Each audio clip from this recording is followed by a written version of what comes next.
I don't know who needs to hear this, but God is not laughing at your plans. So let's talk about what He actually thinks to help you get from where you are to where He's called you to be.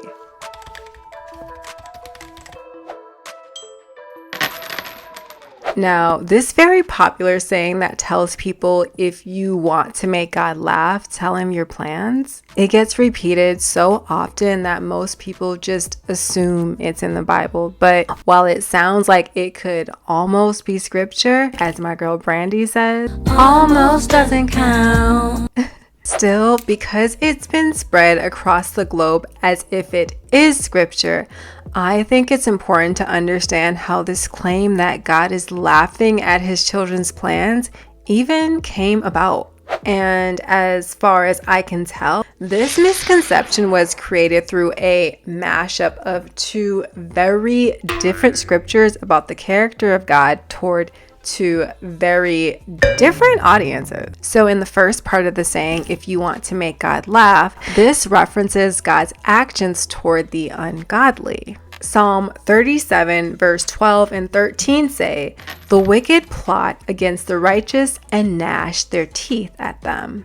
But the Lord laughs at the wicked, for He knows their day is coming." So here we see what actually makes God laugh, and it's not the righteous plans of His children. Rather, it's the evil plotting and conspiring by the wicked and the ungodly. Now, moving on to the second part of this saying, show Him your plans. This part references how we are to walk with the Lord in fulfilling the plans He has for us. Proverbs 16:3 says, "Commit to the Lord whatever you do, and He will establish your plans." Or a more popular version says, "Commit your works to the Lord, and your thoughts will be established." And Psalm 37 verses 23 and 24 say, "The Lord makes firm the steps of the one who delights in Him.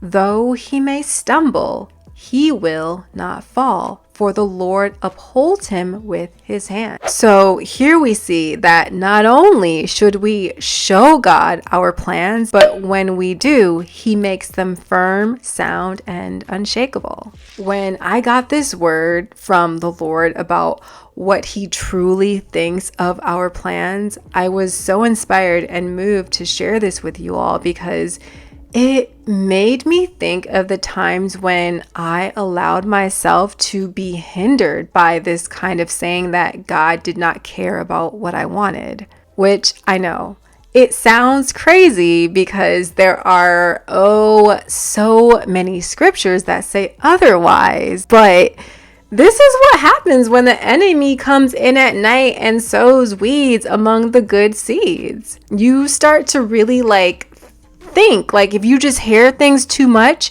you really start to believe it. And you know what?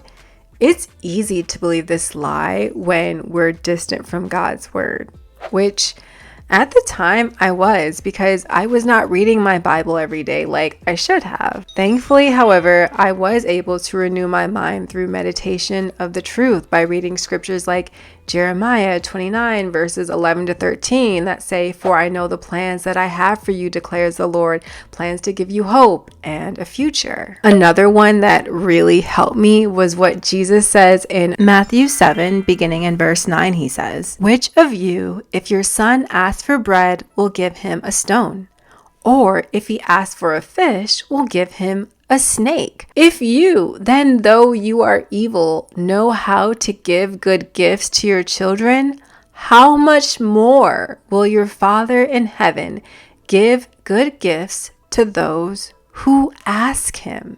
Now, of course, the Lord is not saying we are evil like children of darkness, but even the kindest and most loving parent cannot compare to how God, our Father, loves and cares for us. And actually, come to think of it, this is where the real transformation took place for me. When I read Mark 7, it went beyond me getting the assurance I needed to know that God cares about my wants and desires. I was past that at this point. Okay, new topic. Because you see, the assurance that Jesus is giving us in that scripture, it's not in the guarantee of getting. Rather, it's found in the goodness of a loving relationship with God as our Father. To paint this more vividly, just think for a moment of how it would make your earthly parents feel, or those who really care about you and only want the best for you, if they found out that someone had convinced you that your parents don't really care about what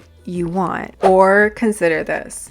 So think about the people who you care for and only want the best for. How would you feel if someone twisted the truth about you to make those people you care for believe that you did not have their best intentions in mind? It wouldn't feel so good, would it? This is the worst. And even worse, it would cause some distance between you and them, to the point where even if you wanted to show support, you couldn't, because the person does not want to be near you. Hey, stranger. Don't say that. That just sounds weird. So in the same way, you thinking that God is laughing at your plans, it does the same thing, and it grieves the heart of God because it misrepresents who he is, and in turn it pushes you away from him. And that's the real issue. It makes you think that, well, God doesn't really care, and so I'll read my Bible, I'll go to church, serve, basically go through the motions.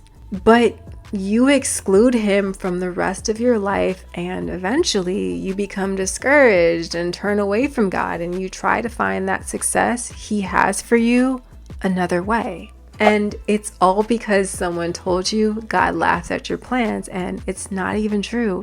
It's not even the nature of God to do this to his children who are walking with him. Now, the beauty of all of this is that if you can relate, there is always hope to turn to the Lord and confess your misstep and seek his forgiveness. God's arms are always open to you, and he wants a real and true relationship with you.